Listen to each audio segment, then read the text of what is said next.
Okay.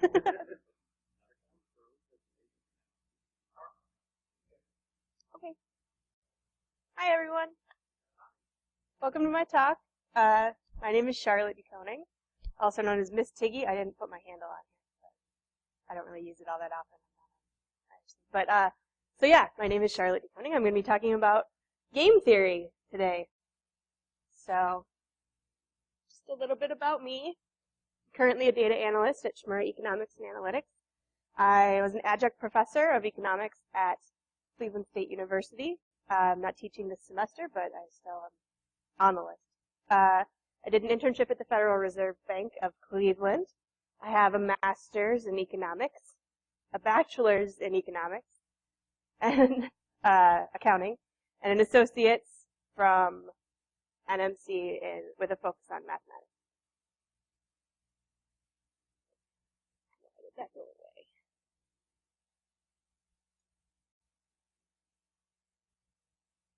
So the first thing I want to talk about is one of the most common misconceptions about game theory is that, does game theory have anything to do with board games? And the answer is yes and no, it does, but that's not the only thing that game theory is about.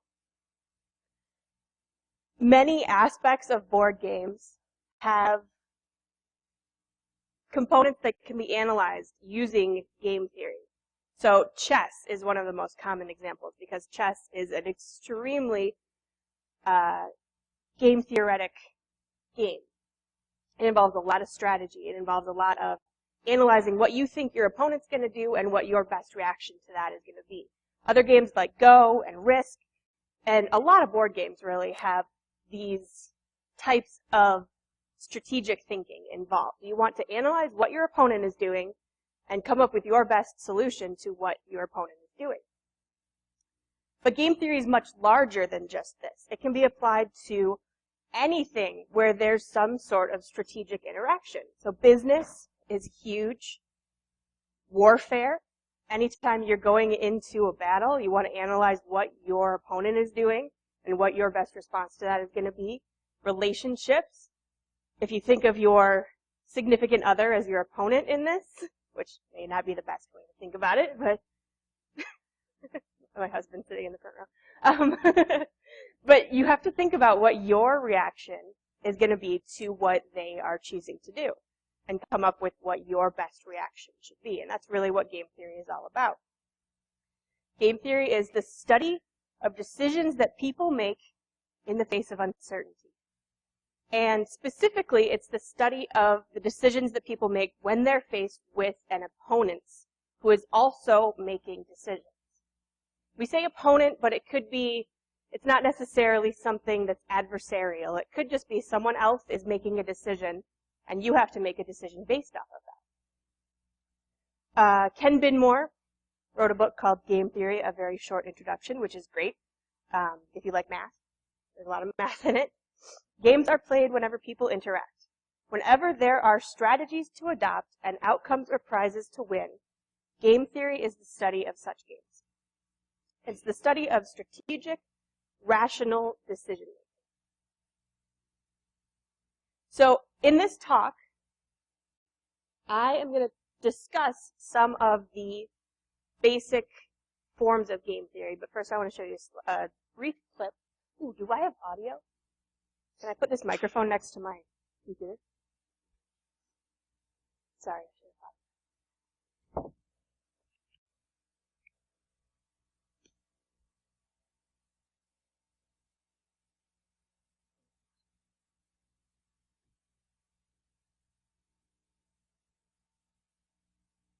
I don't want to show you the whole thing, but this is from A Beautiful Mind, maybe you might be familiar with, about John Nash, who is one of the fathers of modern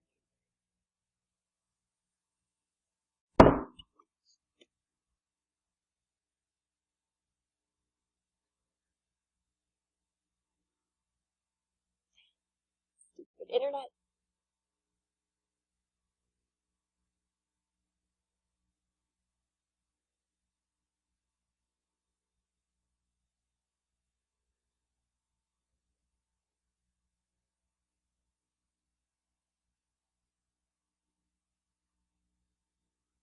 All right, maybe I won't show you the video.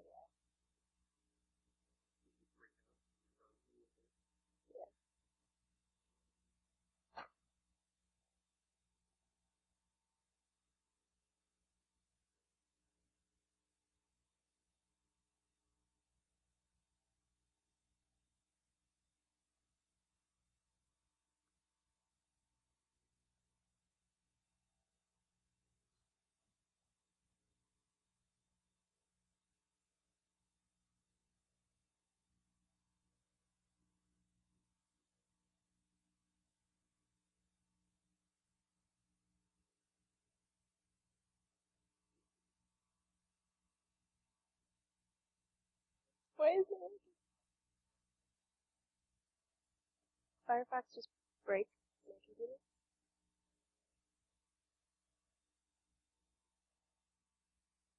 All right, I'm not going to show you. Look it up. It's on my slides. Basically, let me see if I can pantomime this clip. It's from A Beautiful Mind. If you've ever seen the movie, you're probably familiar with it. But basically, John Nash is sitting in a bar with his friends. This hot blonde walks in with her friends. And every one of the guys is like, okay, we're going to fight over this hot blonde, right? John Nash says, no, none of us go for the blonde. Because if we all go for the blonde, we're all going to block each other. And none of us are going to get the blonde. We go for her friends then, they're going to be pissed that we all went for the blonde first. We're not going to get any of them. If we want to have fun and get lucky, we need to go for the friends first. It's a slightly sexist and simplistic version of game theory. And that each of them has individual incentive to go for the blonde. But collectively, they'll be better off if none of them go for the blonde. So this is making a decision in the face of what he knows his friend's decision is going to be. So if they all know what decision each one of them wants to make, they can collectively agree to make a decision that's best for them collectively, as opposed to going for the individual's maximum choice. And that brings us to a few of the common game forms. Prisoner's Dilemma, the Hawk and the Dove, Battle of the Sexes, and what I'm calling the Hacker versus Infosec. I kind of just made that up, but it's a common game form. And I'm going to talk about each one of these. Hopefully I have time. But first, I need to show you something brief so that this will make sense. This is called matrix notation of a game. And basically, this is the setup that we're going to show each game as. In each game, we're assuming there's only 2 players for simplicity. We can expand this to more than 1 player, but then you get into, it doesn't show up on a 2D map, and it gets complicated in math, and didn't want to go into it. But we have 2 players. Each player has 2 strategies. Again, you can multiply that into more than 2 strategies, but it gets exponentially more complex. Say player 1 can choose strategy A or strategy B, and player 2 can choose strategy 1 or strategy 2. In each one of those decisions, each pair of decisions is a different outcome. And each player has a different outcome in each one of these cells in the matrix. So if player 1 chooses strategy A and player 2 chooses strategy 1, we get to this cell and we get outcome A for player 1 and outcome 1 for player 2. If player 1 chooses strategy A and player 2 chooses strategy 2, we're going to get to this cell. Player 1 is going to get outcome B, player 2 is going to get outcome 2. So on and so forth. Does this make sense? Okay. We always list, traditionally we list player 1's strategy first, then player 2's strategy. Or player 2's outcome, I'm sorry.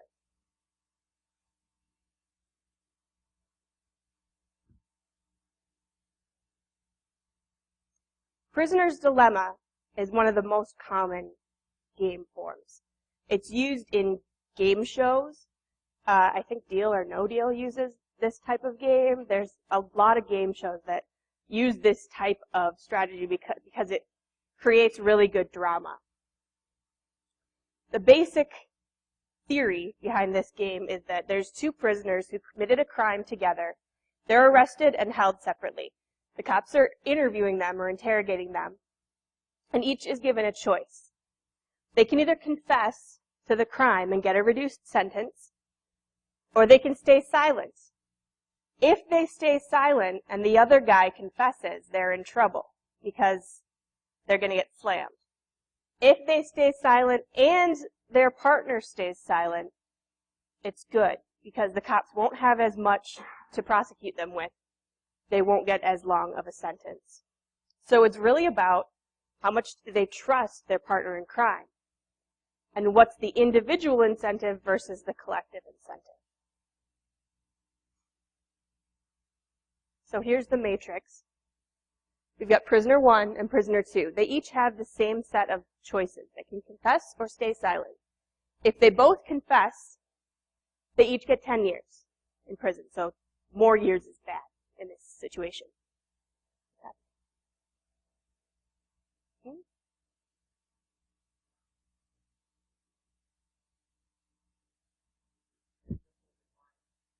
Yeah.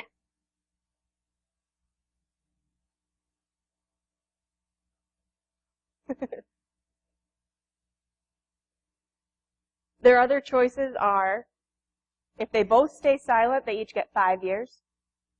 So that's better, obviously, collectively. But the cops are offering them a deal. If they confess and the other guy doesn't, they only get 2 years. They're going to get a reduced sentence. The other guy gets 20 years. So they basically have a choice to rat out their partner or get more time. So the way we analyze this is that we have to basically pick an outcome and find out if that outcome is stable. If either player has an incentive to do something else, that outcome is not considered a stable outcome. So let's say they both stay silent. They both clam up. Neither one of them confesses. Does either one of them have incentive to move away from that? And the answer is yes. If prisoner 1 chooses to confess rather than stay silent, they go from 5 years to 2 years. They get a reduced sentence. That's incentive. Same for prisoner 2. If he chooses to confess rather than stay silent, he goes from 5 years to 2 years. They both have incentive to confess rather than stay silent.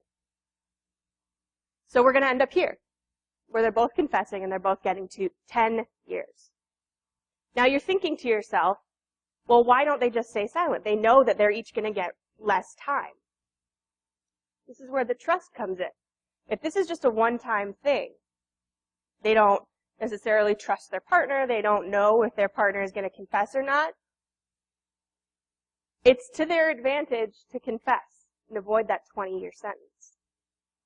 So the individual best outcome is not the collective best outcome.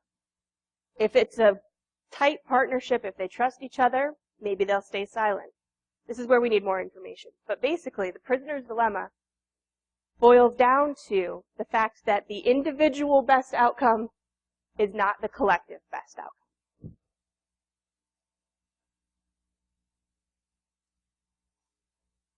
They have collective interest to stay silent. Maximizing individual outcome minimizes communal outcome.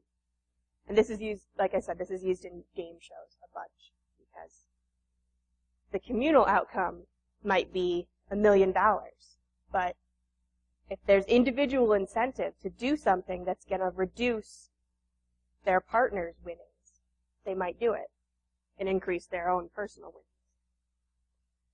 So that's the prisoner's dilemma. The next is called the hawk and the dove. The hawk and the dove, basically, it's a variant on the prisoner's dilemma. Players have two choices. They can be a hawk or be a dove. Hawks attack, doves run away.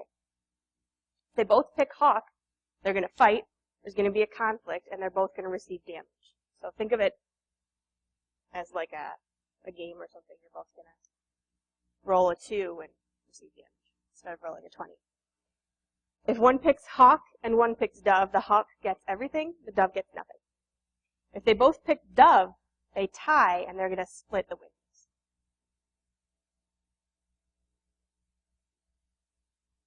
So, again, communal best outcome is for both of them to pick dove.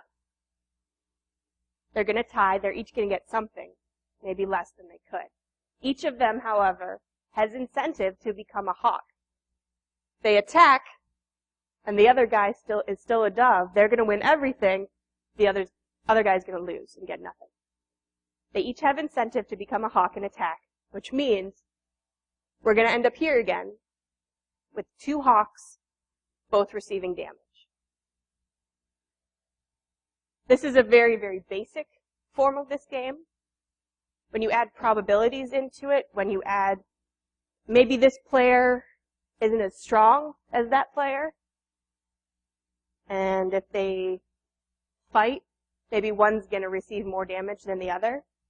When you add that kind of stuff in, it becomes a more interesting game and more complex.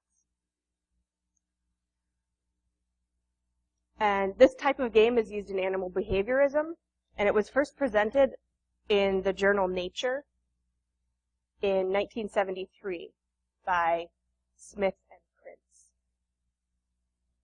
called The Logic of Animal Conflict.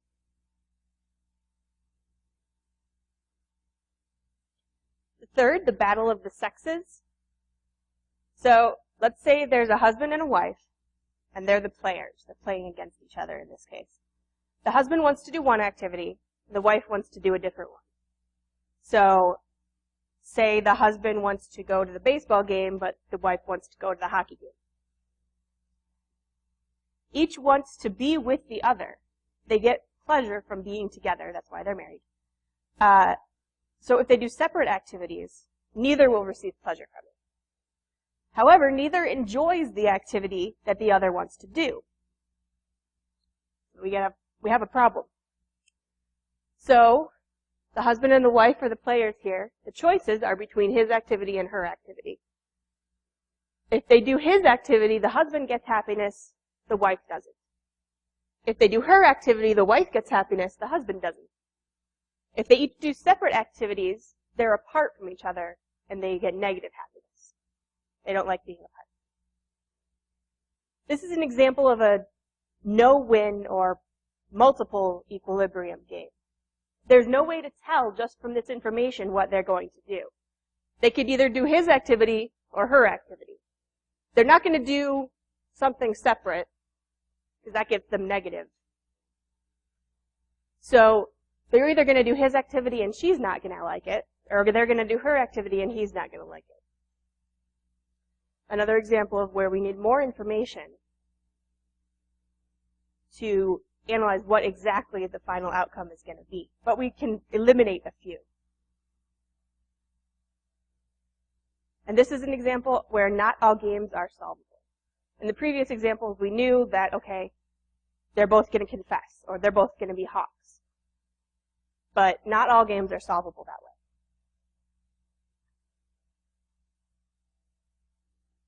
And now the hacker versus Infosec. Oh, I'm going faster than I thought I was. The hacker's incentive to hack is high when information security is low, basically. So when there's no information security on the network, the hacker's incentive to hack is high, because it's easy to get in and they can get whatever they want. Information security, on the other hand, has high incentive to put in preventative measures if they know the hacker is going to hack. So in this case, we have, let's say, information is secure and the hacker chooses not to hack. This is not an equilibrium, because if the hacker chooses not to hack, it's cheaper for information security to be insecure. Implementing security is expensive, right? So if they know that there's no likelihood of being hacked, why would they want to implement this expensive security? So they go over here, and they're not secure. Now that they're not secure, we're going to move up here where the hacker's going to hack. Because if there's no security, why wouldn't it? So we become insecure, and when we're insecure, the hacker gains and we lose. Assuming we are information security here and not the hackers. Maybe we are the hackers. But in any case, the hacker wins, information security loses when it's not secure and hacking occurs. So hacking occurs, we're going to implement security. Security is expensive. We're not gaining anything here, but we're not losing. We're breaking even here as information security. The hacker gets caught when it's secure. He loses out big time. He goes to jail. So when it's secure, the hacker doesn't want to hack. We're back here. We're caught in a loop. We keep going around and around. When we're secure, there's no hacking. When there's no hacking, we're not secure. When we're not secure, there's hacking. When we're secure, or when there's hacking, we're secure, and it goes around and around and around. Each has incentive to keep moving from one square to the other. It keeps going around. There's always incentive for them to make a different decision. This game is often also presented as a cop and a motorcyclist. The motorcyclist has incentive to speed when there's no cop. The cop has incentive to be out there and catching the motorcyclist when he's going to speed. If the cop knows the motorcyclist isn't going to speed, he's going to go get a donut.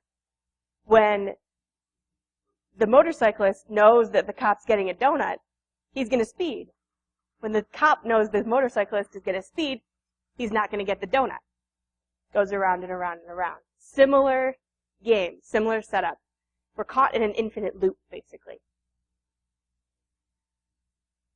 So there's no winning situation. There's no equilibrium without some sort of outside influence or more information. And this is where we add probabilistic outcomes. In probabilistic outcomes, basically, the cop analyzes the motorcyclist's decision as not black and white, but maybe somewhere in the middle. Maybe we know that there's a 75% chance that we're going to get targeted by a hacking attack. So if there's a 75% chance that we're going to get targeted, what's our decision then? We're going to be secure. If there's a 25% chance, maybe we're not going to be secure. Maybe we know a little bit more information. The mathematics gets much more complicated, and I didn't put it on the slide. But probabilistic outcomes basically accounts for a lot of these different things. It accounts for that gray area.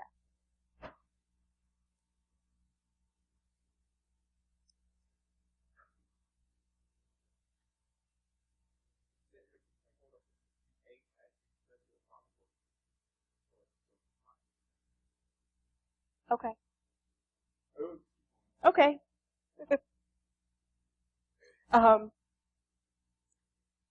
Other topics in game theory include simultaneous versus sequential games. All of these games that I've been showing you so far, we've been assuming that the players make their decisions simultaneously. So we don't know the outcome of the decision before we make our decision. However, sequential games are just as common. Chess is an example of a sequential game. You make your move, then they make their move. Then you make another counter move, they make another move. It's sequential. It happens in turns. So you have the information on what your opponent's prior decision was before you have to make your decision. It alters the logic. And it also alters the matrix. We tend to display those kind of games as a decision tree rather than a matrix. And then game theory versus decision theory. What's the difference? Game theory analyzes these types of games where there's more than one player. Decision theory analyzes games that are done individually. So you have to make a decision, but you're the only deciding factor. So you have outside influences that affect you, but there's no opponent in that case. That's decision theory. So game theory and decision theory are closely related. Game theory analyzes more than one player. decision theory analyzes just one player. And if you're interested in learning more, ask me questions right now, because I have more time than I thought I would. Yeah.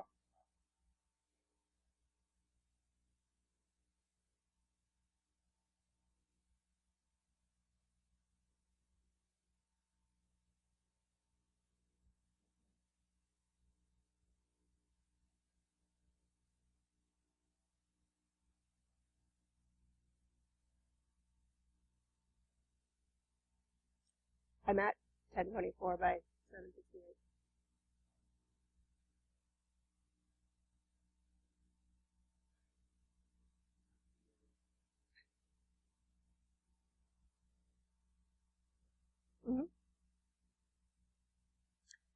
If you're interested in learning more about game theory, which I highly recommend, it's a fascinating subject, and I hope I've piqued your interest at least a little here. These top two are more focused on the mathematics behind game theory, and the mathematics are fascinating. More about decision trees and the matrix notation and the math that goes in behind the scenes, probabilistic outcomes, stuff like that. Those top two are great. If you're more interested in the applications to business or to other things, to daily life, relationships and stuff, these bottom two are great. This one's actually pretty old, but it's still very relevant, thinking strategically. It's focused mostly on the business aspect of it. Thinking fast and slow is also fascinating. Daniel Kahneman is a Nobel laureate in economics. He is a brilliant man. It's a really interesting read. So with that, any questions? I'm sorry. I expected this to take longer. Yeah. Oh, sorry. Are there any scenarios you can add to the husband-wife strategy to make it a winning situation? Let's see. Let me go back to that. Personal Yeah. All right. Well, we can add another decision.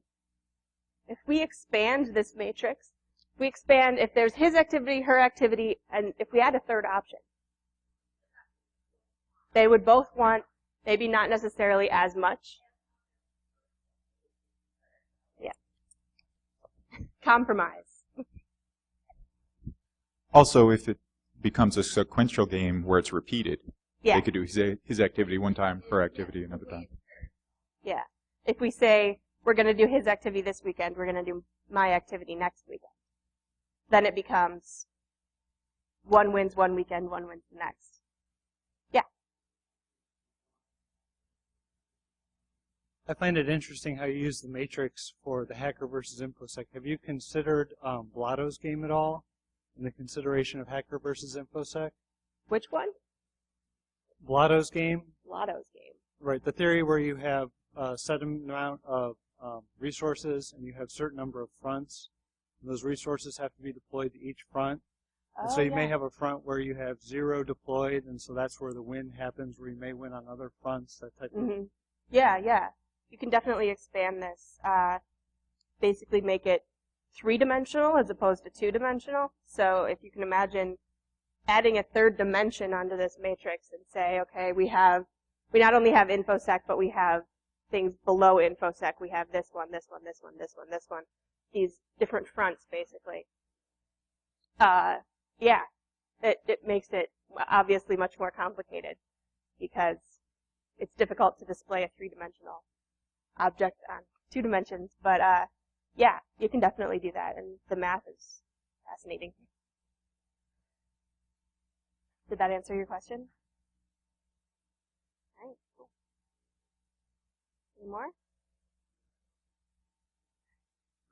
A common thing that causes the most likely outcome to not be the specific. Is there a term for that, or like a term for if the in Prisoner's Dilemma, if they both stay silent? Right. What causes the least likely to happen? Are there any?